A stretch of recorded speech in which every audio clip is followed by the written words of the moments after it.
보자. 오늘 나갈 거는 황동규, 그 다음에 황지우, 강은규, 고은.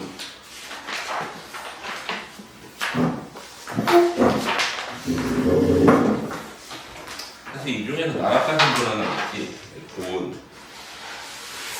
원래 그 한강 인대는 맨날 우리나라에서 노벨문학상 후보로 밀던 사람이잖아. 고은 맨 마지막에. 고은 이게 보면 우리가 기역부터 희역까지 메인 작가들 쭉 훑은 다음에 그 다음에 다시 앞으로 가서 그 다음급 작가들 훑고 있는 거거든. 근데 고은이 빠진 원래 메이저 작가급인데 고은이 빠진 이유 중에 하나가 원래 이제 스승이 서정주야. 근데 이제 뭐 친일 논란이 있잖아 서정주가. 근데 스승 막 디스하고 그리고 막 옛날부터 좀 이제 잘 나가는 시인으로 유명했는데 그 뭐야 성추행 미투에 걸렸어. 근데 옛날부터 유명했어 이 사람이. 그래가지고 이제 항상 뭐 노벨문학상 후보에서 우리나라에서 쉬쉬하다가 이게 완전히 나락에 가버렸지. 그래서 사실은 수능에는 안 실려. 근데 워낙 유명했던 사람이라 시선이 많아서 이제 가끔 내신에 나올 수 있어서 하는 건데 유명한 시들이 꽤 많고 수능에도 실리고 막 그래서 살아있는 작가인데 수능에 실리고 막 그 정도니까 되게 우리나라를 대표하는 작가였었지 나락가기 전까지. 근데 그 인성 문제가 되게 논란이 많았어 사실은. 그래가지고 이 사람 작품을 좀 해고 예를 들면 선제리아랑네드 같은 경우에는 수능에 실렸던 작품이야. 그러니까 대단한 거지. 살아있는데 수능에 실리는 거는 상당히 영향력이 큰 작가라는 건데 나락갔어. 수능에는 나와. 그리고 황동규는 누구 아들이야? 황순원 아들이지. 아버지의 영향력으로 이제 또 시인이 되지. 솔직히 잘 쓰는지 모르겠어.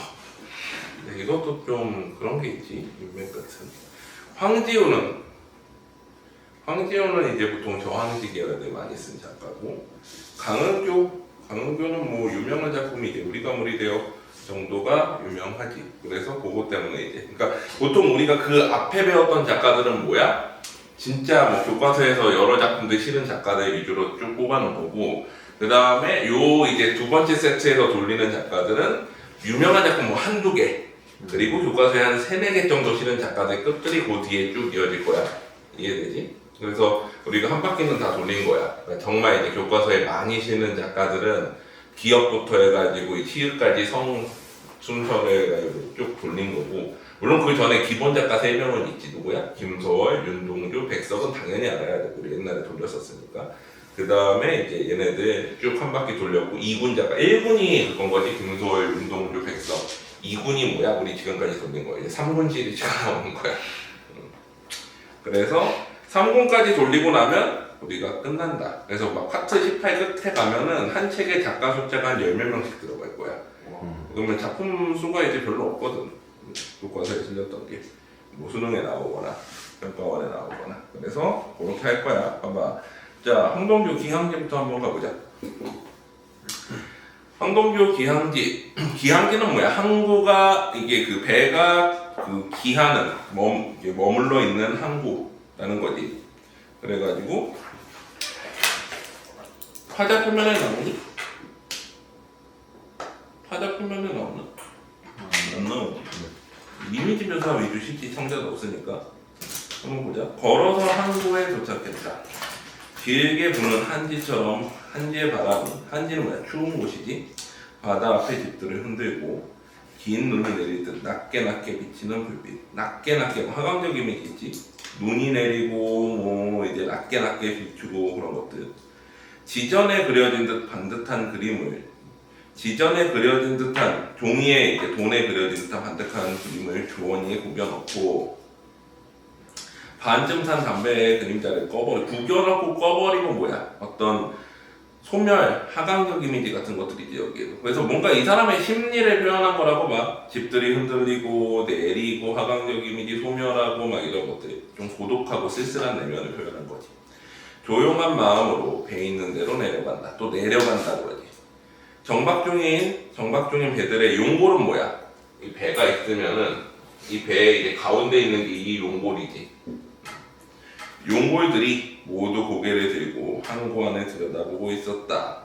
자, 용골들이 항구 안을 들여다본데 화류법이지. 근데 어떤 느낌인 거야? 뭔가 암울한 심리를 이렇게 표현한 거죠. 어두운 용골들이라고 했으니까 어두운 하늘에는 소삼기의 눈송이들이 하늘의 새들이 나르고 있었다. 눈송이와 하늘의 새들 이거는 뭐야? 이제 객관적 상관물이라고 봐. 그러니까 날고 있는 새와 눈송이는 나의 암울한 심리와 대비돼서 내가 하고 싶은 어떤 그 자유로운 어떤 삶에 대한 소망 이런 거를 나타낸다고. 시 참 쉽게 이게 좋게 쓴다는 의미가 아니라 대충 써도 시인이 되는구나 싶지. 이게 인맥의 힘이야. 아버지가 황순원이면 할 수 있는 일이야. 사실 시를 정말 못 써요. 13페이지 봐봐. 여기 황순원 씨 친척이나 이렇게 계시진 않지. 옛날에 한번 그런 일이 있었어. 윤석도 디스하고 있는데 보니까 윤씨 집안 사람이더라고. 조상이래. 그래가지고 깜짝 놀라서 아 그런 건 아니고.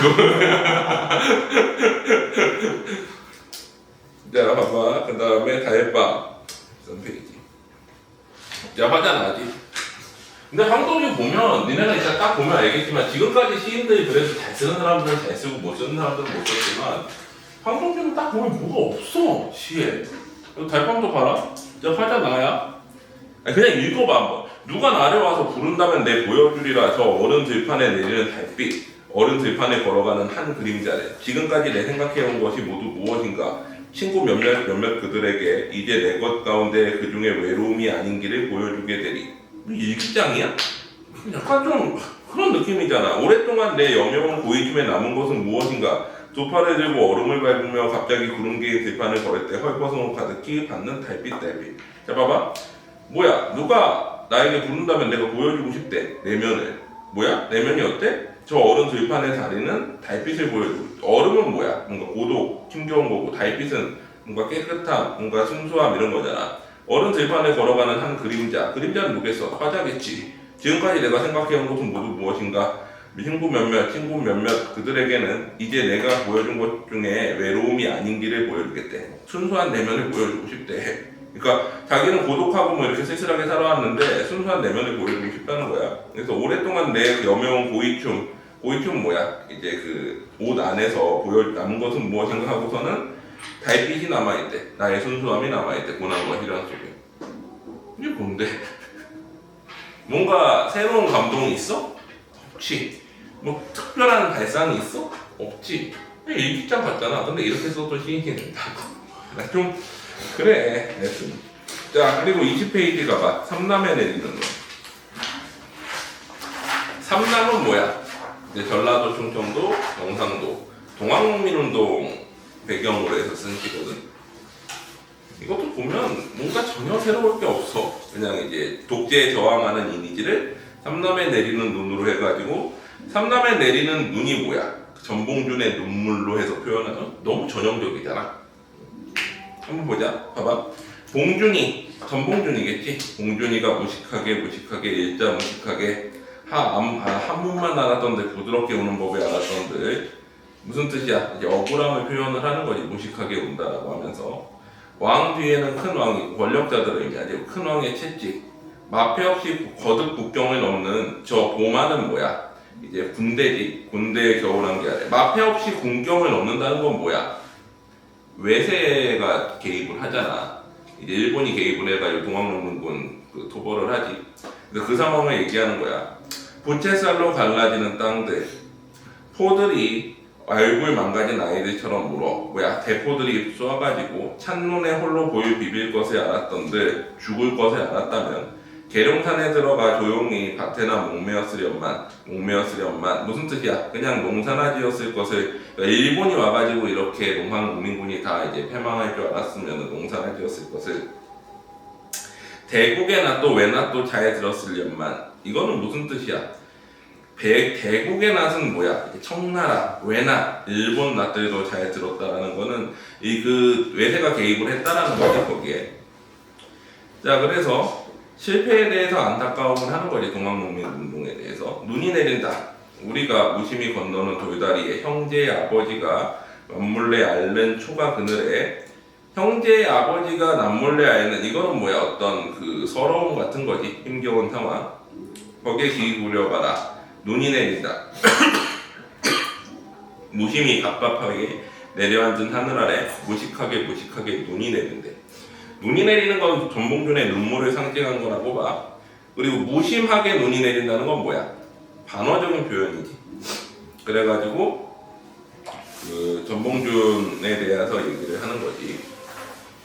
이것도 뭐 특별한 내용 없지. 읽어보면은 알 수 있는 그런 내용이야. 그리고 다음으로 가보자. 페이지 21페이지. 그나마 요건 좀 최근 시라 잘 쓴 것 같아. 세일에서 건져 올린 고흐의 별빛.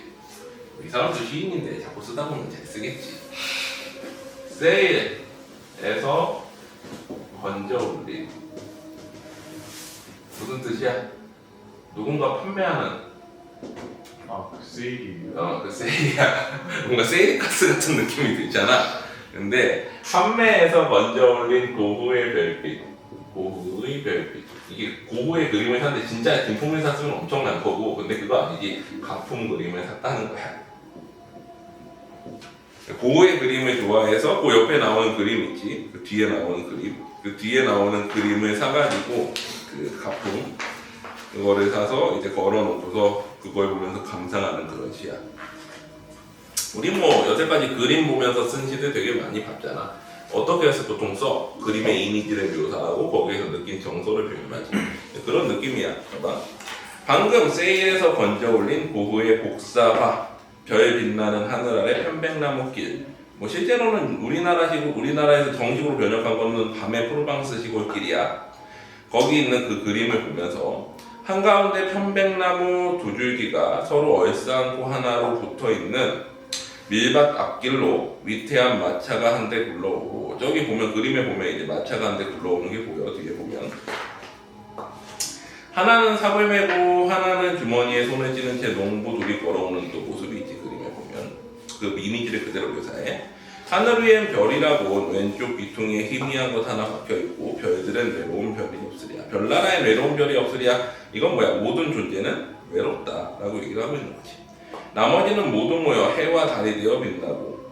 그 이미지 그림을 보면은 사실 그림에 이제 지금 흑백이라서 잘 안 보이긴 하는데 이게 노랗게 밝은 게 두 개가 떠 있어.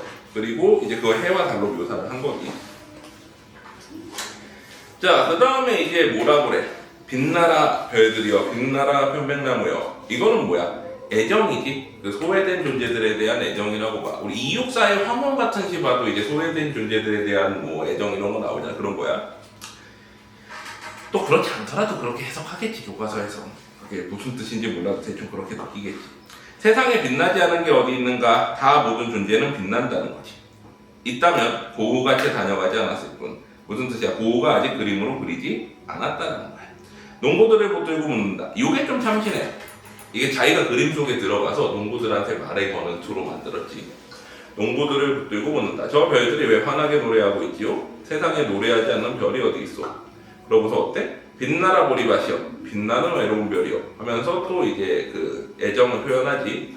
그리고 맨 마지막이 좀 재밌어. 빛나라, 늘 걷는 길 걷다가 이상한 사람 누구야? 화차치. 화차 만난 농부들이요. 그래서 이 부분이 좀 재밌어. 이 부분은 좀 잘 쓴 거 같지. 황동규시 중에서. 나머지는 너무 구태였는데 이건 좀 잘 쓴 것 같아. 자, 그 다음 제품을 한번 보자. 우포늪 23페이지. 자, 우포늪 이것도 뭐 별 그거 없어. 우포늪에 대한 예찬시야. 자, 우포에 가서 빈 시간 하나를 만난다. 빈 시간이라는 건 뭐야? 시간이 작동하지 않은, 문명이 도달하지 않는 곳이라는 거야. 온 나라의 산과 언덕을 오르내리며 잇따라 금을 그는 송전탑과 송전선들이 사라진 곳. 그러니까 우리가 고압선들 이렇게 항상 보면은 이제 산 위로 해서 이렇게 돌아다니잖아. 전력을 이제 공급하려고. 근데 그것들이 없는 곳이라는 거지. 문명의 손길이 닿지 않는 곳. 이동전화도 이동하지 않는 곳. 휴대폰도 터지지 않는 곳이야. 줄풀마르, 탱이가래, 가시연 같은 것들이 사는 곳이야. 식물들. 여기저기 모여있거나 비어있는 그냥 70만 평의 늪이래. 누군가 막꿈이다 만꿈 같다. 잠자리 한때 오래 움직이지 않고 떠있고 해오라기 몇 마리 정신없이 외발로 서 있는 그런 자연의 이제 심취한 공간이라는 거지. 이런 곳이 있다니 영산법이지. 시간이 어디 있나? 돌을 던져도 침이 보이지 않는, 시간이 움직이지 않는. 이것도 너무 좀 부정연하지. 발상이 있어? 뭐가 있어? 그냥 예찬하는 내용을 그대로 쓴 거잖아. 자, 그 다음에 조그만 사랑 노래 24페이지. 자, 보자. 요거는 그래도 좀 유명한 시야. 화자는 거기 보면은 나 나오지. 나. 청자 있어? 거기 보면 그대인데 그대는 지금 부재하는 대상이지.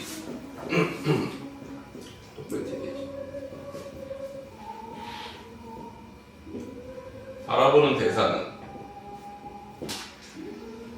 대상은 거기 보면은 이제 편지지. 편지는 근데 매개체겠지. 항상 편지 자체를 바라보고 있는 건 아니야. 인간의 뭔가를 바라보고 있겠지.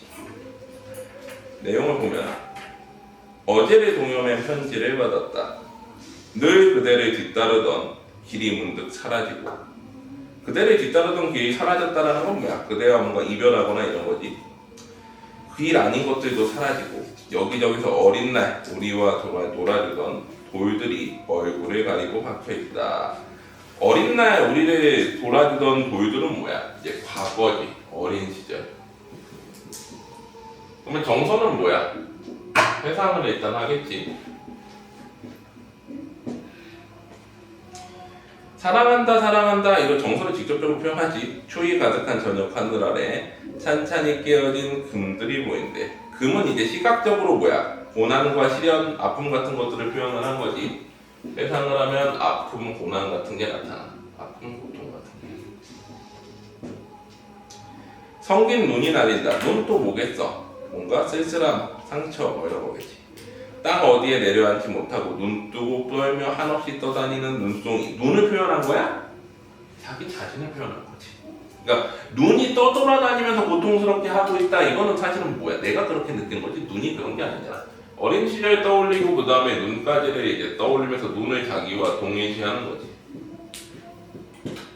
자, 그러면 이거는 두 가지로 해석을 해. 일단은 황동주가 활동했던 시대가 독재정권 뭐 이런 거 이제 시대잖아. 그러니까 여기서 그대는 뭐겠어? 민주주의거나 연인이거나 둘 중에 하나지. 근데 그대는 앞에 나오고서 안 나오지. 그건 뭐야? 그대를 상실하고 난 뒤에 나의 상황을 그냥 묘사를 한 거야. 그러고 나면 뭐 별 내용 없지. 어린 시절의 아픔, 그 다음에 현재 방황하는 삶에 대한 고통과 시련 이런 거에 대해서 표현을 한 거지. 그러니까 사실 별거 없어 진짜.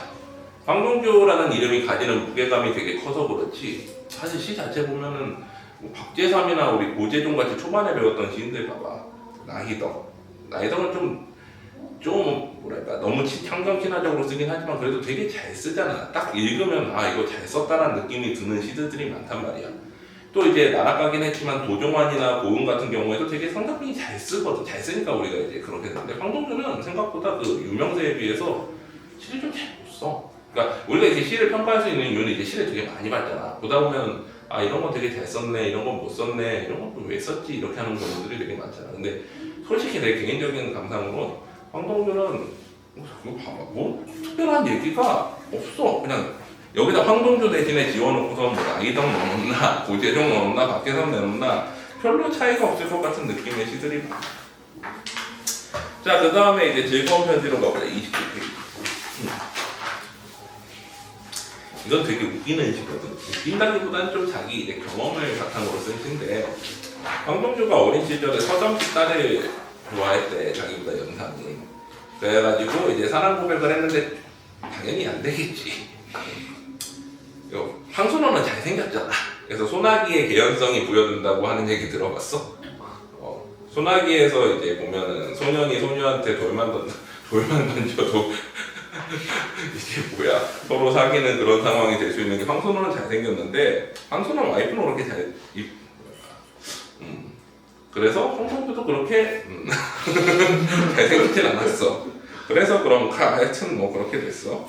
그래서 이제 그 여자를 생각하면서 쓴 편지야. 즐거운 편지인데 반어적이야. 그래가지고 좀 반대로 느낌으로 썼는데 봐봐. 내가 그대를 생각하면 항상 그대가 앉아있는 배경에서 해가 지고 바람이 부는 일처럼 사소한 일인 것이나 반어지? 사소한 거야? 아니겠지. 언젠가 그대가 한없이 괴로움 속으로 헤매일 때 오랫동안 전해오던 그 사수와 내가 그대를 생각하는 마음으로 그대를 불러보리라. 그래서 반어적으로 쓴 거야. 그대에 대해서 난 항상 생각하고 있다는 거야. 진실로 내가 그대를 사랑하는 까닭은 내 나의 사랑을 한없는 이 땅 기다림으로 바꿔버린 데 있대. 무슨 뜻이야? 기다리게 만들었다라는 거지. 너 했잖아. 자, 밤이 되면서 골짜기에 문이 퍼붓기 시작했다. 뭐야? 나는 힘겨워진 거지. 기다림으로 인해서. 내 사랑도 언제쯤 반드시 그칠 것을 믿는다. 언젠간 너를 더 이상 생각하지 않을 때가 있겠지. 근데 이 부분은 좀 표현이 좋아. 봐봐. 다만 내 기다림의 자세를 생각하는 것뿐이다. 그동안에 눈이 그치고 꽃이 피어나고 낙엽이 떨어지고 또 눈이 퍼붓고 할 것을 믿는다. 무슨 뜻이야? 내가 언젠간 당신을 잊어버리겠지만 그 잊어버리는 기간까지가 언제야? 세월이 지나고 낙엽이 떨어지고 또 눈이 퍼붓고 이건 뭐야? 되게 오랜 시간 동안 당신을 잊지 못할 것이다 라는 느낌인 거지. 그러니까 약간 반어적인 거지. 약간 우리 옛날에 보면 정석가 같은 거 있잖아. 내가 님과 헤어지겠다. 근데 언제 헤어질 거야?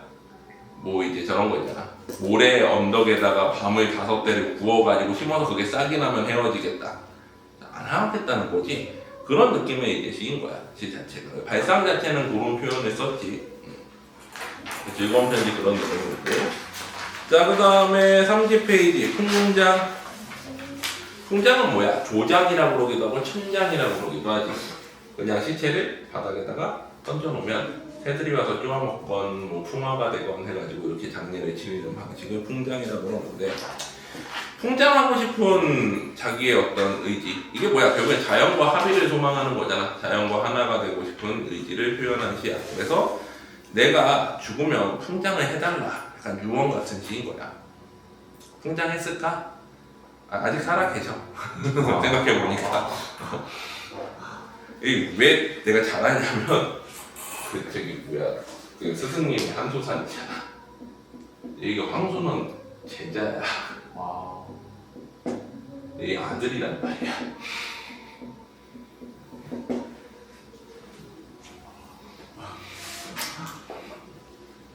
그래가지고 이제 나이가 되게 많아.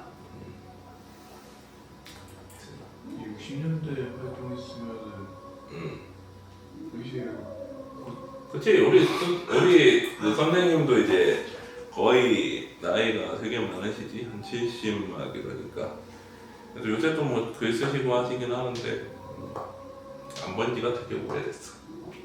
약간 좀 그래. 그 작가들은 맨 마지막에 우리가 교수님 마지막 수업할 때 꽃다발 들고 마지막 수업 기념한다고 이렇게 다 찾아갔는데 뻥커냈어. 그리고 사실 이게 좀 무책임해. 이게 한선 선생님이 좀 막내거든. 근데 그런 게 있는 것 같아. 작가들은 지멋대로야. 우리 저기도 있었거든. 김승우. 유명했던 게 다른 작가들 돈 빌려가서 안 갚는 걸로 유명하고. 이상한 사람들 많아 보면. 근데 그게 포장되는 거지. 작품으로 인해가지고 포장이 되는데.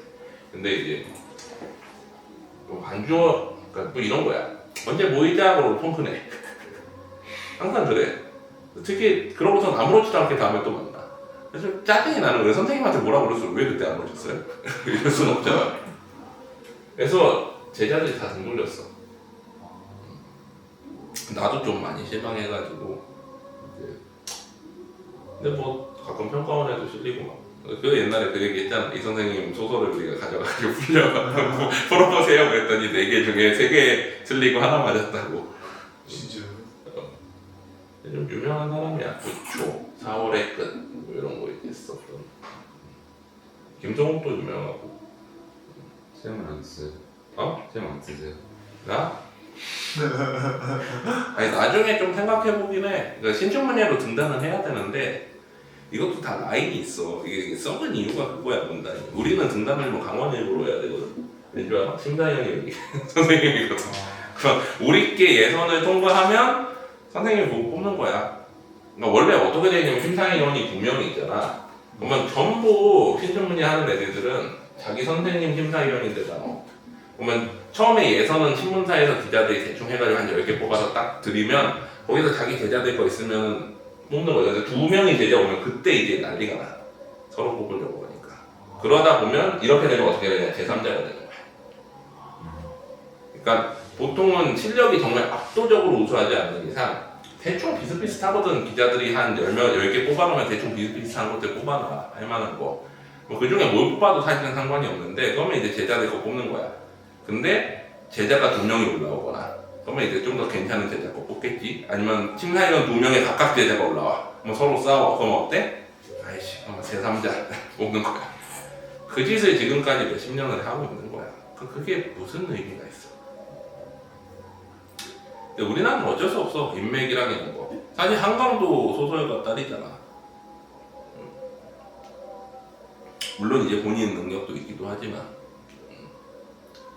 그래가지고 그런 식으로 이게 돼 있어. 우리나라 그런 걸 우리가 배우고 있는 거. 자 보자. 자, 내가 세상에 뜨면 풍장시켜다오. 이제 죽으면 풍장하고 싶다는 거. 섭섭하지 않게 옷은 입은 채로, 전자시계는 가는 채로, 손목에 달아놓고 아주 춥지는 않게 가죽 가방에 넣어서 전세 택시를 이제 전세 내가지고 거기에 싣고, 군산에 가서 검색이 심하면 곰소쯤에 가가지고 통통 배웅져서. 검색이 심하다는 건 뭐 군사 정권에 대한 비판 의식이라서 보기도 해. 근데 뭐 실체가 있으면 검색해야지. 실체를 트렁크에 싣고 가는 게 정상적인 건 아니잖아. 가방 속에 다리 옷걸이고, 그러나 편안히 누워있다가 선유도지나 무인도지나 통통 소리지나 온유 형성하지. 배가 육기의 허리에 대는 기척에 잠시 정신을 잃고 가방 벗기우고 옷 벗기우고, 무인도의 늦가의 차가운 햇빛 속에 구두와 양말 벗기우고, 손목시계 부서질 때 남몰래 시간의 추상적 관념에 고쳐야지 시간을 떨어뜨렸다라고 표현을 했으니까, 시간은 이제 추상적 관념으로 오시고 나면서 보거나 만질 수 없는 걸로 보니까, 바람 속에 있는 붉은 염에 톡톡 튕기는 시들 눈이 안 보이듯 바라보, 역설적 표현이지. 안 보이듯 바라보면서 살에 말리게 해다오. 안 보이듯 바라보면서는 뭐야? 뭐 무욕, 욕심이 없는 그런 거지. 어금니에 박혀있는, 이것도 조끼지. 백금. 누가 백금으로 저거를 해. 이거 좀 위험하잖아. 백금 몸에 안 좋지 않나? 아, 백금 몸에 안 좋진 않구나. 비싸서 못하지. 금보다 훨씬 비싸잖아. 엄청 부담가 본데. 이게 무욕의 상징인데 백금으로 어금니를 하면은 거의 갑부 수준인데. 백금 조각도 바람 속에 빛나게 해다오. 다음 페이지. 바람 이불처럼 덮고 화장도 해탈도 없이 입을 여미듯 바람을 여미고, 마지막으로 몸의 피가 다 마를 때까지 바람과 함께 놀게 해다오. 특별한 거 없지. 그래가지고 여기까지가 황순원. 그 다음에 이제 황지우 나가야 되는데, 잠깐만 좀 쉬었다가 다시 36페이지 황지우. 자, 거룩한 십자. 화자는 뭐 바라보고 있어? 나인데 누가 식사하는 장면을 바라보고 있지?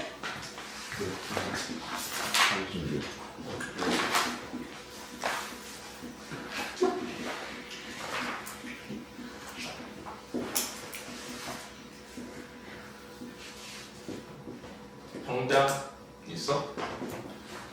거기 보면은 응? 거룩함이요 하는데 거룩함이 성장 아닐 거 아니야. 이연의 두 번째 줄에 거룩함? 이거 아니지. 이건 그냥 영탄이지. 독백체지. 근데 독백체라기는 좀 그런 게, 사실 자기 내면보다는 뭐를 바라보고 있어? 관찰 대상을 바라보고 있지. 그래서 이미지 상황묘사 위주야. 사실은 바라보는 대상은 식사하는 어떤 사람이지. 나이든 남자. 나이든 남자가 식사를 하는 걸 보면서, 아, 사람이 먹고 사는 일이라는 게 참 힘들고 거룩하고 특별한 일이구나 라고 얘기를 하는 거지.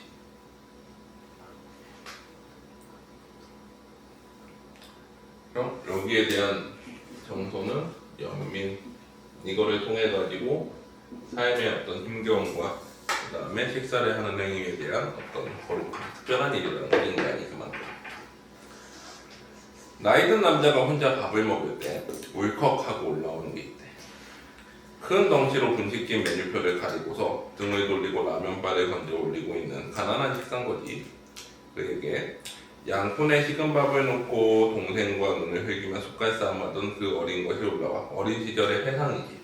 그러니까 연민 이전에 원래 뭐가 있는 거야? 하나 회상이 있는 거지. 갑자기 몸에 얘기한 것이다. 몸에 한 세상 떠넣어주는 먹는 일의 거룩함이여 이 세상의 모든 찬밥에 붙은 더운 목숨이여.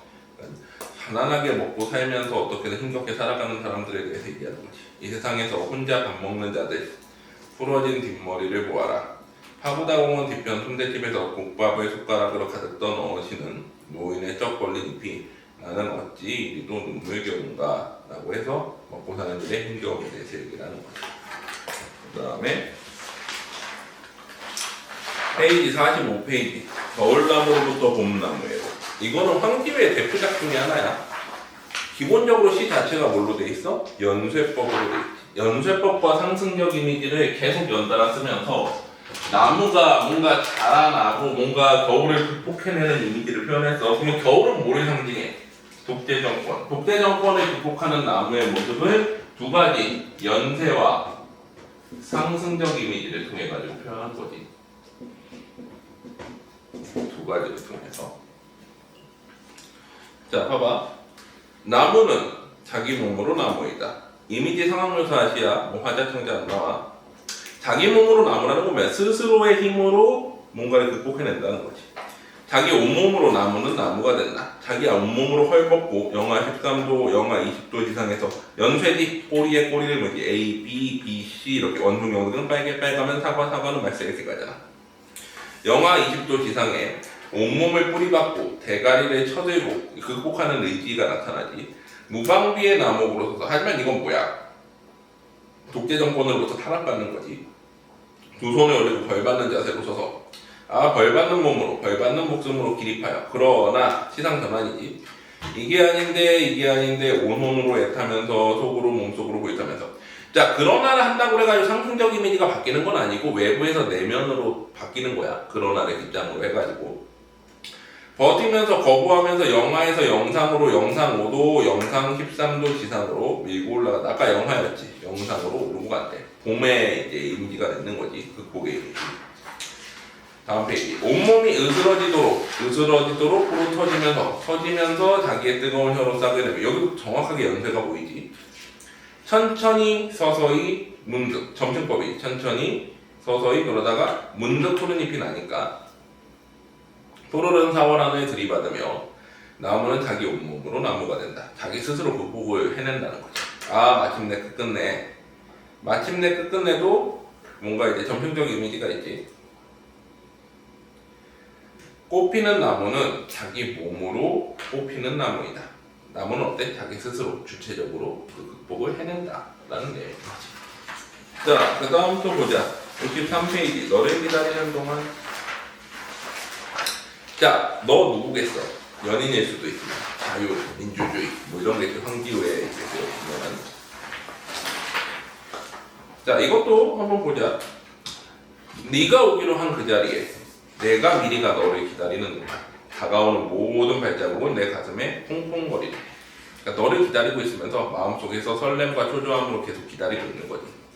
바스락거리는 나뭇잎 하나도 다 내게로 온다. 기다려본 적 있는 사람은 안다. 세상에서 기다리는 일처럼 가슴에 있는 일이 있을까? 누군가 기다리고 있는데 그 사람이 누군지 몰라. 그러면 이제 누가 오면 왔나? 또 아니고 왔나? 이러는 거지. 네가 오기로 한 그 자리에 내가 미리 와 있는 이곳에 문을 열고 들어오는 모든 사람이 너였다가 너일 것이었다가 뭐야? 점층인 거지. 그리고 다시 문이 닫힌다. 절망감이 나타나지. 여기서 이제 시상전환이 일어나. 그러니까 뭔가 이제 사랑하는 사람이 기다릴 때도 그렇고 또 자유민주주의를 기다릴 때도 그런 거지. 그래서 사랑하는 이여 오지 않는 너를 기다리며. 근데 도노법으로 불렀지만 청자는 안 되지. 부재하니까. 마침내 나는 너에게로 간다. 아주 먼 데서 나는 너에게 가고 아주 오랜 세월에 다하여 너는 지금 오고 있다. 그러니까 너를 기다리고 있고 너는 나를 향해 오고 있는데 내가 못 기다리겠어서 어떻게? 능동적으로 너한테 찾아가는 거지. 아주 먼 데서 지금도 천천히 오고 있는 너를 기다리는 동안 나도 가고 있다. 역설적 표현이라고 해. 너를 기다리면서 간다라고 표현을 하니까. 남들이 열고 들어오는 문을 통해 내 가슴에 쿵쿵거리는 모든 발자국을 따라 너를 기다리는 동안 나는 너에게 가고 있다. 라고 하면서 민주주의에 대한 염원을 나타내는 시간입니다. 자, 그 다음에 76페이지 무등. 이거는 산에 시각적으로 배치한 그런 시지. 한번 읽어보자. 봐봐. 산, 절망의 산, 대가리를 밀어버린 민둥산, 벌거숭이산. 여기 뭐야? 고난과 시련인 거지. 분노의 산, 사랑의 산, 침묵의 산, 함성의 산, 증인의 산. 뭐야? 뭔가 독재에 항거하는 모습이지. 그리고 죽음의 산, 부활의 산, 영생의 산, 생의 산, 희생의 산. 뭔가 그 과정에서 희생당한 사람들에 대한 거.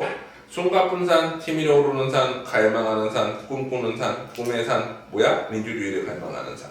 그러나 현실의 산, 피의 산, 피투성이 산, 종교적인 산, 너무나 폭발적인 산, 고난과 시련을 겪고 있는 거지. 힘든 산, 힘센 산, 일어나는 산, 눈뜬 산, 새벽의 산, 희망의 산. 민주주의를 이제 어느 정도 거의 민주주의가 가까이 온 상황이야. 모두 절정을 이루는 평등의 산, 평등한 산, 대자연의 산. 민주주의를 이루었지. 그리고 우리를 감싸주는, 격하게 넉넉하게 우리를 감싸주는 어머니, 모성애를 나타내는. 그래서 뭔가 이제 민주주의가 얻어지는 과정을 산에 통해 가지고 이렇게 쭉 표현을 한 거지. 자, 그 다음에 77페이지. 이것도 대표작 중에 하나야. 새들도 세상을 뜨는구나. 옛날에는 영화관 가면 영화 보기 전에 뭐 해야 돼? 국민을 해야 돼. 영화관에서 딱 스크린에 애국가가 딱 나오면서 장면이 나오면 다 일어나서 국기에 대한 경례하고 앞에 태극기가 있어. 영화관 위에. 그러고서 이제 영화를 보는 거지. 네? 그래서 스타워즈 보기 전에 막 이러면서 이거. 그러는 거야. 와. 그런 나라였지. 우리나라. 이런 거를 이제 뭐 전두환 때 다 없애고 막 그랬지. 너 알아? 프로야구 최초 시구자가 누구야? 저도 전두환이야. 프로야구를 전두환이 만들었거든. 박정희 때는 그랬어. 자, 그래가지고 새들도 세상에 뜨는구나는 뭐야? 거기 보면은 애국가 요새 본 적 없지. 옛날에는 지금도 그렇지만 그 공중파 방송 처음 시작할 때와 끝날 때 애국가가 나와 원래. 본 적 있어? 없지. 요즘은 TV도 잘 안 보잖아. 그러니까 옛날에는 TV가 시작할 때와 끝날 때가 지금은 뭐 밤에도 맨날 하고 있잖아. 근데 이제 공중파 방송 같은 경우에는 아침에 시작하고 밤에 끝났거든. 밤 12시에는 이후엔 볼 게 없었어. 그래가지고. 근데 TV가 그러면 이제 시작하고 끝날 때 애국가 나오는데 거기 보면은 애국가 장면 중에 항상 뭐냐면은 이제 을숙도에서 이제 새들이 확 날아오는 새떼가 날아오는 장면이 있어. 그래가지고 그 장면을 보면서 영화관 볼 때도 왜 국민을 해야 되니까 저 새들 봐라 새 날아가는 거 보면서 얼마나 이 세상이 거지 같은 새들도 세상을 떠버리네 라고 이제 생각하는 시인 거야. 그래서 보면 영화가 시작하기 전에 우리는 일제히 일어나 애국가를 경청한다. 반어적인 거지. 경청하고 싶겠어? 영화 보러 갔는데 애국가 보여주는데.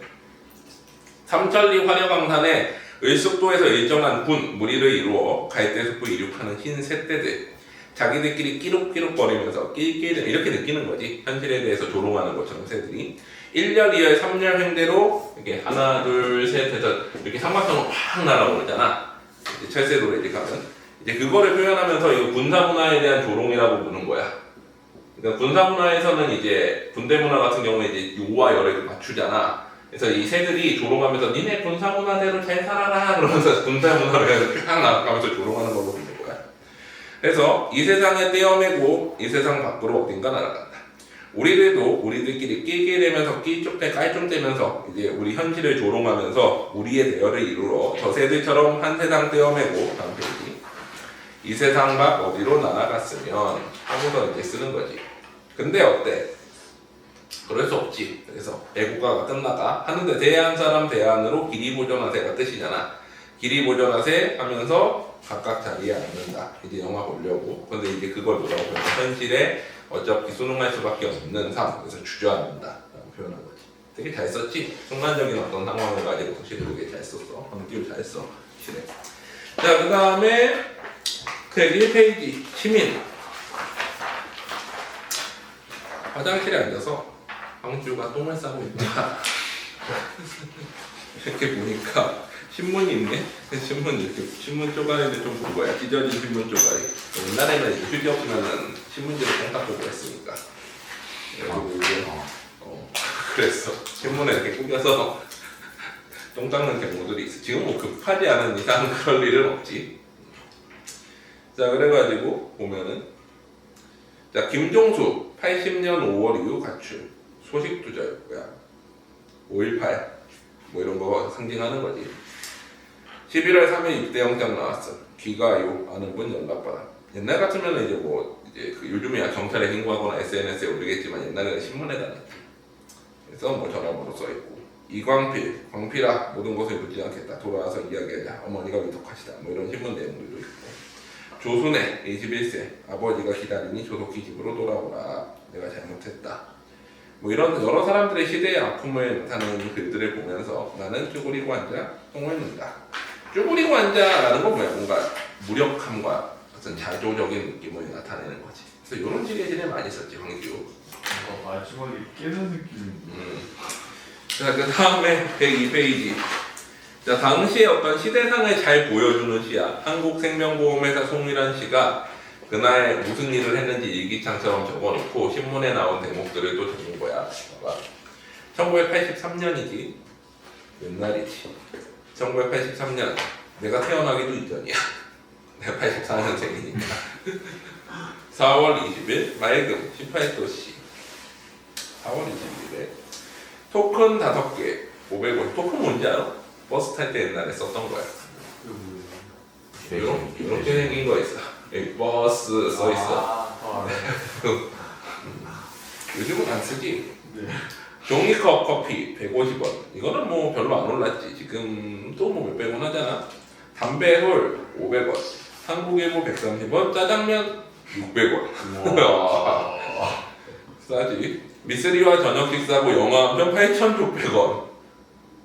영화 값은 별로 안 올랐어. 올림픽 복권 5장 2,500원. 복권도 별로 안 올랐지. 표를 주어 조인에게 돌려준 청감을 쌓은 김정원 씨. 뭐 신문에 중간중간 대목들을 잘라서 넣었어. 령 얼핏 생각하면 요즘 세상에 조세영 같이 그런데 조세영은 이제 그 대도로 되게 유명했던 사람이지. 물방울 다이아몬드 훔치고 막 그때 부잣집만 털고 다녔는데 나중에 이제 잡히고 나서 개과천선했다고 해서 목사도 하고 그러다가 나중에 또 좀도둑 돼가지고 또 잡히고 지금 감옥에 계신 분이야. 그래서 뭐 위키백과 같은 데 보면은 이제 직업이 도둑, 목사, 도둑. 사람은 안 바뀌지. 자, 그래가지고 그때는 이제 뭐 홍길동 같은 이미지가 있었어. 왜 그러냐면 이제 부잣집만 턴다고 그래가지고 그 사람이 턴 물건들 때문에 막 뇌물 주고 받고 이런 게 좀 이렇게 드러나고 막 이런 것도 있어가지고.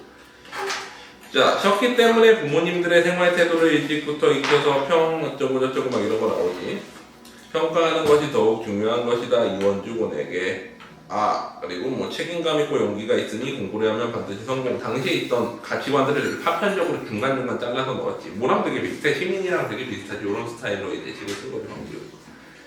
자, 그 다음에 이제 당시에 만평 이제 그 만화도 그대로 갖다 놨지. 대도둑은 대포로 쏴라. 조세영은 이제 대포로 쏴야 된다. 권총으로 쏘면 안 된다. 뭐 이런 내용도 얘기하고. 당시 좀 비판적인 뭐 이제 그 중의적인 표현으로 부자들을 이제 얘기하기도 하고, 대도둑은 이제 조세영을 의미하기도 하지만 부자들을 의미하기도 하는 거. 실제 이제 그 사람이 훔쳤던. 그러고서 이제 거기 보면은 그 대도 그 저기 뭐야 조세영이 훔쳤던 목록이 나오지. 작물 목록. 1화 15만에 5.75kg 물방울 다이아. 이게 이제 유명했던 거지. 2천만 원짜리.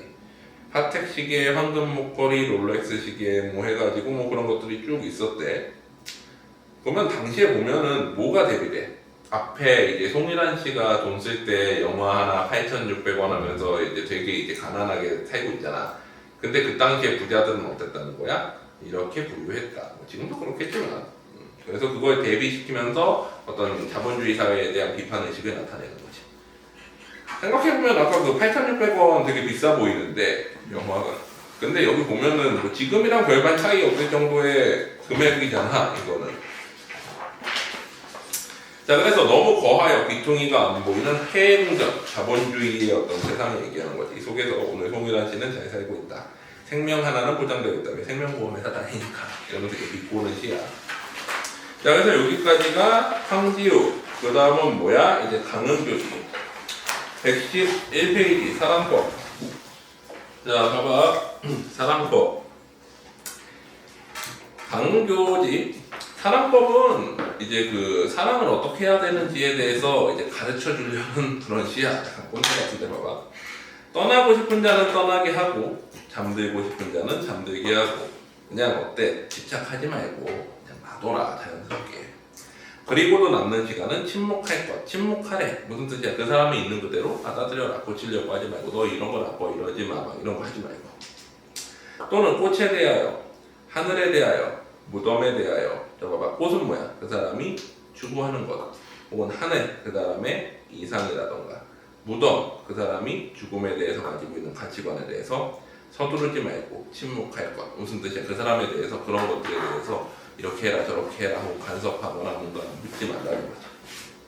그대 살 속에 오래전에 부른 날개와 흐르지 않는 강물, 화석화된 꿈, 이상 같은 거겠지. 이미 사라진 누워있는 구름.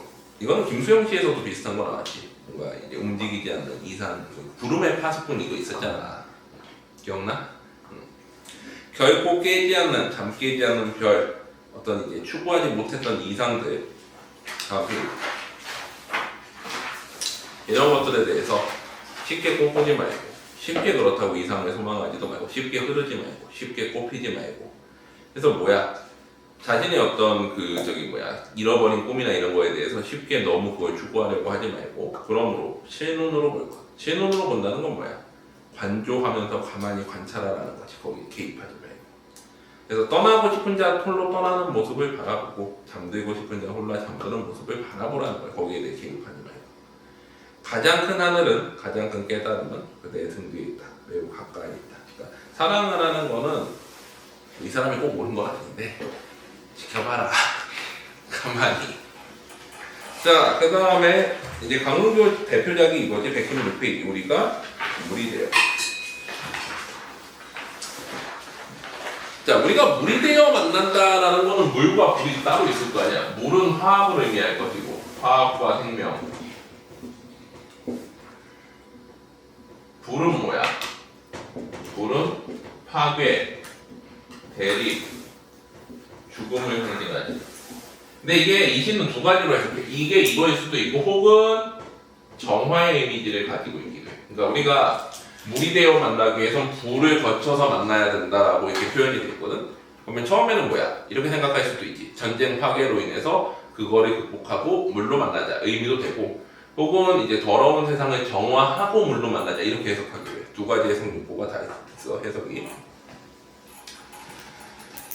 자, 우리가 물이 되어 만난다면 가문 어느 집, 가문은 뭐야? 가뭄이든 가물은 이런 뜻이지. 어느 집에서들 좋아하지 않으랴. 서리법이지. 좋아할 거야. 우리가 키 큰 나무와 함께 서서 우르르 비 오는 소리로 오른다면 이건 뭐야? 생명력이 넘치는 소리지. 맨 밑에 봐봐. 푸시시 불 꺼지는 소리와 대비되지. 그러니까 대비라기보다는 좀 이렇게 비슷한 표현을 썼어. 우르르 비 오는 소리는 생명력이라면 푸시시 불 꺼지는 소리는 뭐야? 이제 대립이 종식되는 소리라고 말. 흐르고 흘러서 저물녘엔 저 혼자 깊어지는 강물에 누워 죽은 나무 뿌리를 적시기도 한다. 생명력의 어떤 상징인 거지, 비는. 아직 처녀인 부끄러운 바다, 순수한 상황에 맞닥뜨릴 수 있으면 좋겠다라는 거지. 바다는 이제 순수함이 나타나니까. 그러나 시상 전환이지. 우리는 지금 불로 만나려고 한다. 파괴와 대립의 이제 상황인 거지. 벌써 수시된 뼈 하나가 세상에 불타는 것들을 쓰다듬고 있나니. 근데 여기서 이 쓰다듬고 있나니 때문에 해석이 바뀌는 거야. 그러니까 보통 파괴하고 있나니 그건 부정적으로 끝나는데 쓰다듬는다는 건 좀 긍정의 이미지도 있잖아. 그래서 불이 뭔가 정화의 이미지도 가지고 있다라고 해석을 하는 거야. 그래서 만리 밖에서 기다리는 그대여, 저 불이 지난 뒤에 흐르는 물로 만나자. 여기도 그래. 불이 지나간 뒤에 물로 만나자. 우리가 정화의 과정이라고 보기도 하는 거지. 단순히 이제 대립과 파괴라고 생각하지 않고. 푸시시 불 꺼지는 소리로 만나면서 올 때는 인적이 그친 넓고 깨끗한 순수한 세계 하늘로 오라 라고 얘기를 하는 거예요. 그래서 순수한 세계에서 다시 만나고자 하는 홍보에서 통일에 대한 겸허함 뭐 이런 거를 나타내는 시가 되는 거지. 자, 그 다음에 128페이지 일어서라 풀아.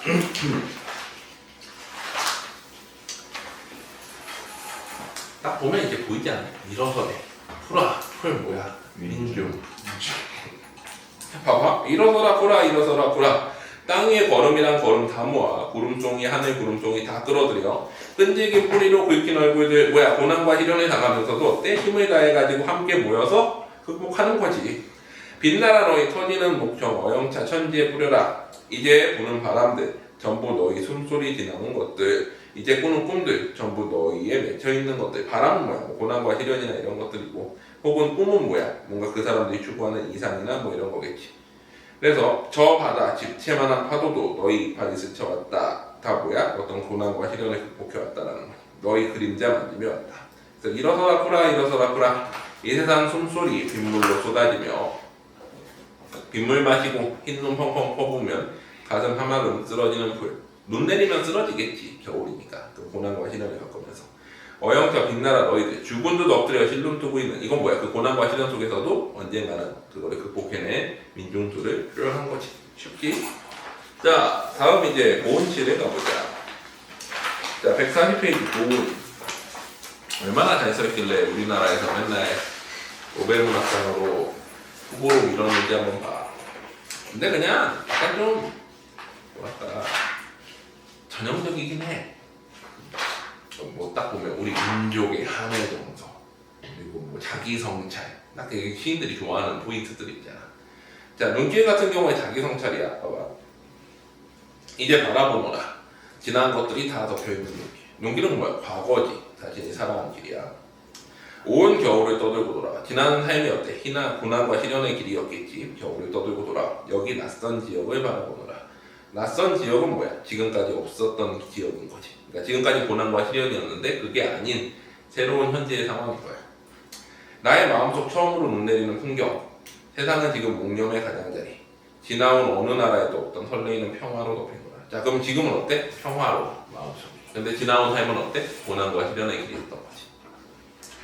바라보노라. 온갖 것에 보이지 않는 움직임. 역설적이지? 보이지 않는 움직임인데. 눈 내리는 하늘은 무엇인가 내리는 눈 사이로 귀 기울여 들으라니 대지의 고백. 귀 기울여 대지의 고백을 들었대. 그래서 나는 처음으로 귀를 가졌대. 이거는 뭐야? 자신의 내면을 드디어 보게 되었다는 거야. 그 전까지는 어때? 대지의 고백, 자기 내면의 어떤 소리를 듣지 못하다가 자신의 내면의 소리를 듣게 된 거야. 그래서 나는 처음으로 귀를 가졌대. 나의 마음은 밖에서는 눈길, 안에서는 어둠이로라. 밖에서는 눈길인데 이 눈길은 뭐야? 아까 평화의 눈길이었고 어둠이래. 어둠은 여기서 어때? 부정이야? 아니야. 이 어둠은 뭐야? 어떤 내면의 평화, 성찰, 뭐 가라앉은 어떤 그 저런 것들. 온 겨울 누리를 떠돌다가 이제와 위대한 정막은 뭐야? 고요함이지. 평온이야. 마음의 평온을 지킴으로써 쌓이는 눈더미 앞에서 내 마음은 어둠이노라. 그래서 뭐야? 내 마음이 평안을 얻었다. 뭐 특별한 건 없긴 하지. 그냥 상징적인 의미를 갖다 때려 넣었어. 자, 그 다음에 157페이지 모순되기. 막 우리 민족의 건강한 어떤 삶의 모습을 또 표현했다고 해가지고 이런 시들을 썼지. 본인의 삶은 별로 건강하지 않으셨던 것 같은데. 자, 머슴이지. 알바생이야. 노비 아니야. 머슴대길이. 이런 삶을 살아야 된다라고 얘기를 하는 거야. 대길이 아저씨 같은 삶. 그러면서 대길이 아저씨를 예찬하는데, 세터 관전인의, 세터 새로 생긴 마을의 관전인의 집에 있는 머슴 대길이는 상머슴, 일자라는 머슴으로 누룩돼야지. 얼룩무늬 보여 돼지 한 마리를 번쩍 들어 돼지우리로 넘길 정도로 힘이 셌다. 그야말로 돼지 멱다는 소리까지도 후딱 넘길 정도로 힘이 셌다. 근데 밥때 늦어도 투덜댈 줄 모르고 이른 아침 동네길 이슬도 털고 잘도 치워 훤히 가르마가 났대. 그러니까 풀섭 이렇게 사이에 있는 길을 뒤로 쓸어가지고 길을 쫙 내놓고 부지런하지. 공동체를 위해서 헌신하고. 그러나 낮보다는 어둠에 빛나는 몸은 무슨 뜻이야? 밤에는 열심히 공부했다는 거지. 머슴빵 등잔불 아래 나는 대길이 아저씨한테서 각야거겨 한글을 배웠다는 거야. 그리하여 장화홍련전을 주룩주룩 비오듯이 읽을 수 있었대. 어린아이 세상에 눈떴지요. 일제 36년 지나간 뒤에 한글 아는 놈은 밖에 없었지요. 실제로 일제 강점기에 태어난 아이들은 거의 한글을 몰랐어. 그리고 한국말은 좀 했지. 근데 거의 일본어 위주로 많이 또 공부를 하고 했으니까. 자, 대길이 아저씨더러는 주인도 동네 어른들도 함부로 대하지 않았대. 그만큼 이제 뭐 훌륭한 사람이었다는 거지. 살구 꽃핀 마을 뒷산에 올라가서 호적삼의 큰아기 아가씨 따위에게는 눈요기도 안 하고 여자한테 관심을 보기보다는 어떤 큰 이상을 바라봤대. 지게의 작대기를 뉘어놓고 먼데 바다를 바라보았죠. 나도 따라 바라보았지요. 우르르 달려가는 바다 울음소리를 들었대요. 찬겨울의 눈더미 가운데서도 덜렁 겨드랑이에 바람도 잘도 드나들었지요. 가난하게 힘겹게 살지만 그가 말했죠. 사람이 너무 호강하면 저밖에 모른단다. 남하고 사는 세상인데 하면서 이타적인 마인드를 또 보여주지. 대개의 아저씨, 그는 나에게 불빛이었지요. 자다가도 깨어 그대로 커져 밤새우는 불빛이었대. 근데 사람은 항상 자기의 결핍된 거를 동경하잖아. 그러면 딱 보은의 삶은 요 대길이 아저씨랑 딱 반대라고 생각하면 돼. 그래가지고 이제 그런 문제들이 성추행 문제를 일으켰던 사람이잖아. 어떻게 보면 되게 유명한 그 성추행 문제가 되게 많았었어. 그래가지고 이제 그런 어떤 자기의 모습이나 좀 이타적이지 않았거든. 막 별의별 좀 지저분한 일도 많이 있었어. 이렇게 사례를 찾아보면. 근데 사실 대길이 아저씨랑 정확히 반대의 삶을 살았던 거고. 자, 그 다음에 181페이지 선제리아 낙내들. 요거는 수능에 실렸던 작품이야. 이것도 이제 그 가난한 농민들의 삶에 대해서 긍정적인 인식을 나타내는. 그래서 한번 보자. 먹밤중 한밤중에 새터 중뚱 개들이 시끌짝하게 짖어대는데 이게 짖으니 저게도 짖어 들 건너편 갈매개까지 덩달이 짖어댄다. 밤중에 이제 개들이 막 짖어대는데 이런 개 짖는 소리 사이로 언뜻 까, 다여 같은 말끝 소리가 든다. 누군가 대화를 하면서 밤에 걸어가고 있는 거야. 밤기러기 드높게 날며 추운 땅으로 떨어뜨리는 소리와 남이 아니다. 그런 소리라는 거지. 그러니까 밤기러기가 드높게 날며 추운 땅으로 떨어뜨리는 소리와 같대. 정겨운 분위기 같다는 거야. 앞서거니 뒤서거니 의좋은 소리, 그런 소리 같대. 그래서 어떤 소리냐? 왜 처음에 개 짖는 소리부터 하고 사람들의 모습을 안 보여주느냐? 이런 거를 좀 이미지 잘 표현했지. 왜냐면 어두운 밤중이니까 뭔가 이게 시각적으로 어떤 느낌이냐면 저 밤중에 어두운 저쪽에 개 소리가 막 들리는 사람 소리가 막 들리면서 이게 사람들이 가까이 오는 것 같은 그런 느낌을 표현한 거야. 앞서거니 뒤서거니 의좋은 소리하고 남이 아니다. 콩밥 김치거리 아쉬울 때 마늘 한 점 이고 가서 군산의 묵은장에 팔고 오는 선제리아 낙내들. 선제리아 낙내들 가난한 농촌 이제 시골 아낙네들. 팔다 못해 파장거리로 넘기고 오듯이 하는 아낙네들. 10월이 한밤중 길이니 10리 더 가야 돼. 그러니까 10월이 왔고 25리 떨어져 있으니까 10리 더 그냥 그 집으로 들어가려면 10리를 더 가야 되는데 빈 강줄이야 가볍지만 이제 물건 팔고 왔으니까 빈배 요기도 못하고 오죽이나 가벼우랴 간호법이지. 이제 가난해가지고 장거리 팔고 왔는데 돈이 별로 못 벌었어. 하지만 그거 홀딱 먹고 올 수는 없잖아. 돈 벌러 갔는데. 못난 백성, 못난 아낙네끼리 나누는 고생이라. 그래서 이 고생도 혼자 하는 게 아니라서 못난 백성, 못난 아낙네끼리 나누는 고생이라 얼마나 의좋은 한 세상이더냐 하면서 이제 힘겨운 삶을 공동체 의식으로 버텨내는 모습이 나타나지. 그들의 말소리 익숙한지 어느새 개짖는 소리로 뜸해지고 밤은 내가 밤이다 하고 말하는 듯 어둠이 눈을 멍뚱거린다. 그래서 가난한 삶에 대해서 표현을 한 거고 마지막 186페이지 자작나무 숲으로 가시죠. 이것도 그래 자기 성찰시인데 항상 사람은 자기가 이제 뭔가 되게 결핍되어 있는 거를 그거에 대해서 많이 얘기를 하죠. 자, 강회원에서 2월 마을에서 강혜원 2월 마을에서 7연상 이습으로 이르기 전에 나는 그만 영문도 모르는 드넓은 자작나무. 자작나무 뭐야? 하얗지? 이 줄기가 하얗게 되어 있는 나무인데 이 자작나무 분지로 접어들었다. 누군가 가라고 내 등을 떠밀었는지 뒤를 돌아보았지만 아무도 없다. 그러니까 누가 가려고 한 건 아닌데 어떻게 운명적으로 거기 들어갔다는 거야. 다만 눈밭에 익숙한 먼 산에 대하여 아무도 상관없게 자작나무 숲에 벗은 몸들이 겨울이니까 이제 나뭇잎이 없겠지. 세상을 정직하게 한다. 그렇구나. 겨울 나무들만이 타락을 모른다. 그래서 이 타락을 모르는 하얀 나무들 사이에서 나도 타락하지 않은 삶을 살고 싶다라는 거지. 슬픔에는 거짓이 없다. 어찌 삶으로 울지 않은 사람이 있었겠느냐. 오래오래 우리나라 여자들이 우리야말로 울음이었다. 뭐 여자들이 한 해 많이 가지고 있다라고 표현한 거지. 스스로 달래온 울음이었다. 자작나무들은 저희들끼리지만 찾아든 나까지 하나가 돼서 자연과 동화가 돼서 그래도 순수해진다는 거지. 누구나 다 여기 오지 못해도 여기에 온 것이나 다름없이 자작나무는 오지 못한 사람 하나하나에도 함께인 양 아름답다. 모든 사람들과 함께하는 그런 순수한 정신을 가지고 있다. 나는 나와 나뭇가지와 깊은 하늘 속의 우둥지 가장 끄트머리 가지의 떨림을 보며 나 자신에게도 세상에게도 우쭐해서 나무찜지게 무겁게 지고 싶었다. 이거는 뭐야? 스스로에게 뭔가 우쭐해져가지고 뭔가 나 스스로 이타적인 삶을 살고 싶다라고 표현한 거지. 아니 이런 추운 곳의 정막으로 태어나는 누녀 새로운 싹이나 삼거리 술집의 삶은 고기처럼 순하고 싶었대. 지금까지 삶이 너무나 교조적이고 권위주의적이고 꼰대 같은 삶이었으므로 미풍에 대해서도 사나웠으므로 남에 대해서 되게 엄격했으므로 얼마만이냐 이런 곳이야말로 우리에게 10여 년간 강렬한 곳이다. 강렬한 이 경건성 이것은 나 한 사람에게가 아니라 온 세상을 향해 말하는 것을 내 벅찬 가슴으로 벌써 알고 있대. 그러니까 모든 사람이 여기 와서 순수해졌으면 좋겠다는 거지. 사람들도 자기가 모든 낱낱 중에 하나임을 깨달을 때가 온다. 나는 어린 시절에 이미 늙어버렸대. 너무 어때? 빨리 자기가 이제 이기적이고 세상을 살아가는 법을 알아버렸다는 거지. 여기 와서 나는 다시 순수하게 태어나야 한대. 그래서 나는 이 자작나무의 천부적인 겨울 왜 하얗잖아. 걔는 하얘니까 겨울이 아니어도 하얗지. 그래서 천부적이라는 거야. 태어날 때부터 겨울이었던 겨울과 함께 순수함과 함께 깨물어 먹고 싶은 어여꿈에 들떠 남의 어려운 어린 외동 이제 그 새 잎으로 자라난다는 거지. 나는 광야원으로 내려가는 길을 등지고 삭풍에 칠연한 험한 길 자작나무 숲으로 들어섰다라는 거예요. 원래 가려던 길을 멈추고 자작나무 분지를 보고 그 안에 들어가서 순수하고 싶다 해가지고 그 안으로 들어가게 되었다라는 걸 표현하는 시야. 순수한 삶을 존중하시는 거죠. 그래서 여기까지